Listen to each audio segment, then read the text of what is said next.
आणि त्यानंतर साहेब आपल्या सर्वांना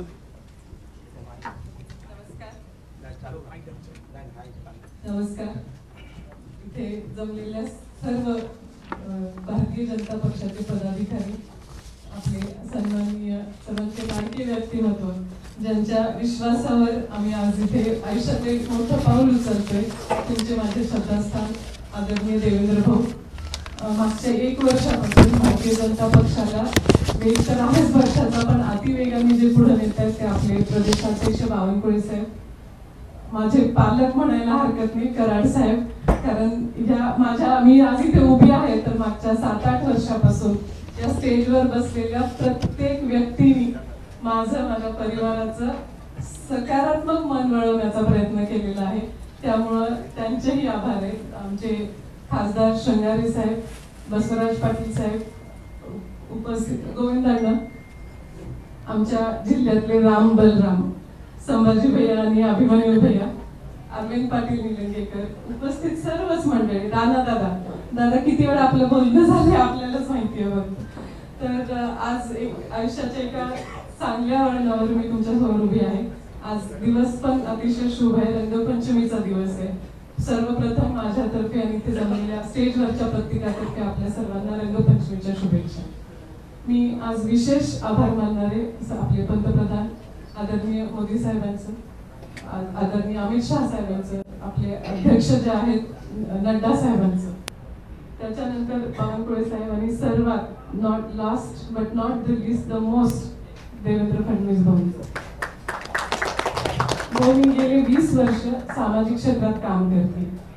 संपन्न राजकीय कुटुंबाचा वारसा मला लाभलेला आहे, पण आदरणीय साहेबांनी आम्हाला घरामध्ये प्रत्येकाला एक व्यक्ती स्वातंत्र्य दिले, विचार करण्याचा, निर्णय करण्याची मुभा आणि त्याच्यासाठी योग्य विचार आम्हाला दिलेला आहे.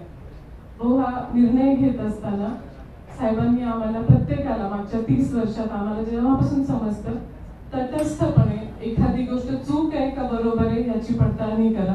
कुठल्याही निर्णयात एका बाजूने वाहवत न जाता एक क्षणभर थांबून तो निर्णय व्यवस्थितपणे पडताळून पहा आणि मग निर्णय घ्या, हे आम्हाला ह्या करताना नेहमी शिकवलेले आहे. आदरणीय साहेबांचे मूल्य आणि त्यांची शिक्षण खूप मोठी आहे. पण भाऊ, हा वैयक्तिक निर्णय राजकीय प्रवासाचा, सामाजिक प्रवासातून राजकीय प्रवासाचं जे स्थित्यंतर आहे त्याचा माझा हा पहिला श्री गणेशा आपल्या सर्वांच्या समोर आज होत आहे. त्यामुळे मी काही कुठून सोडून आले आणि नवीन आले वगैरे काही नाही, पण पहिल्यांदाच भाऊच्या सोबतच श्री गणेशा व्हायला गेले. भाऊ, मागच्या काळात, मागच्या 10 वर्षात आदरणीय मोदी साहेबांची एक वेगवान विलक्षण प्रवास जो आहे, विकसनशील भारतापासून ते विकसित भारताचा प्रवास आम्ही सगळेजण बाहेर बसून खूप बारीकीने बघत होतो. त्याच्याबद्दल कुतूहल होतं, उत्सुकता होती आणि त्याच्याबद्दलचा एक वेगळा आम्ही त्याच्याकडे लक्ष देत होतो की काय, की कसा प्रवास चालू आहे. हो, तो प्रवास विलक्षण आहे, याच्यात कुणाचंच दुमत नाही. हे होत असताना या प्रवासाच्या मध्ये मला एक निर्णायक क्षण, हा निर्णय का घेतला, संभाजी भैयांनी त्याची पार्श्वभूमी जरी सांगितली तर भैया एक निर्णायक क्षण आला ह्याच्यामध्ये. सप्टेंबर महिन्यात स्वतंत्र भारताची जी नवीन संसद आदरणीय पंतप्रधानांच्या नेतृत्वाखाली जी तयार झालेली आहे, त्या संसदेतलं पहिलं जे विधेयक पारित झालं, नारी शक्ती वंदन विधेयक जे होतं, तो ऐतिहासिक निर्णय होता.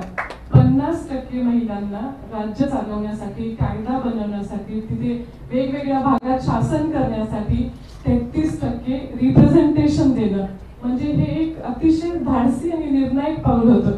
भाऊ, त्या दिवशी मला असं वाटलं की या प्रक्रियेमध्ये सामाजिक क्षेत्रात आम्ही काम करतच होतो. भाऊ, मी एक रिप्रेझेंटेशन असेल, पण या निर्णयामुळे 33% महिला, प्रत्येक जण पत्रकारांना प्रश्न विचारतात एवढ्या महिला आणणार कुठून.